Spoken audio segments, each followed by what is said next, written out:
మన ముకుంద జ్యువెలర్స్ వారి నూతన బ్రాంచ్ ఈ నెల 20న జూబ్లీహిల్స్ లో ఘన ప్రారంభం. ఓపెనింగ్ సందర్భంగా అన్ని జ్యువెలరీపై ఉన్న విఏ మీద ఫ్లాట్ 10% తగ్గింపు, నో మేకింగ్ ఛార్జెస్. వాస్తవానికి యానిమల్ సినిమా మహేష్ బాబు చేయాల్సి ఉంది. అయితే అటువంటి పాత్రలో అభిమానులు తనను రిసీవ్ చేసుకోరని చెబుతూ చాలా సున్నితంగా తిరస్కరించాడు. అయితే ఇద్దరం కలిసి సినిమా చేద్దామని సందీప్తో చెప్పడంతో తను కథను తయారు చేశాడు. ప్రస్తుతం సందీప్ రెడ్డి వంగ స్పిరిట్ సినిమా తీస్తున్నాడు.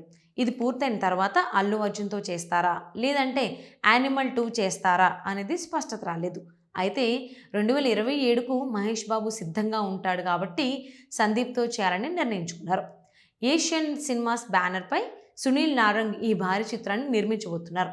ఈ సినిమాకు సంబంధించి ఇప్పటికే హీరో, దర్శకుడు, నిర్మాత మధ్య చర్చలు ముగిశాయని ప్రచారం నడుస్తోంది. వారణాసి షూటింగ్ ముగిసిన వెంటనే ఈ సినిమా షూటింగ్లోనే పాల్గొనబోతున్నాడు మహేష్ బాబు. గతంలో మహేష్ బాబు ఈ తరహా మాస్ పాత్రను చేయలేదని, చాలా ఇంటెన్స్ పాత్ర అని సమాచారం. సందీప్ రెడ్డి వంగ తన సినిమాల్లో హీరోలను ఎలా చూపిస్తారో ఇప్పటికే ప్రపంచమంతా చూసింది. ఆ తరహా పాత్రల్లో మహేష్ బాబు ఎలా ఉంటాడా అనే ఉత్కంఠ సినీ ప్రియుల్లో నెలకొంది.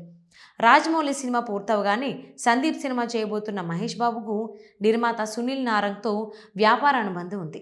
ఏఎంబి మాల్స్ వీరిద్దరూ కలిసి నిర్మిస్తున్నారు. ఆ అనుబంధమే ఈ సంచలన ప్రాజెక్టును చేజిక్కించుకోవడానికి కారణమైంది.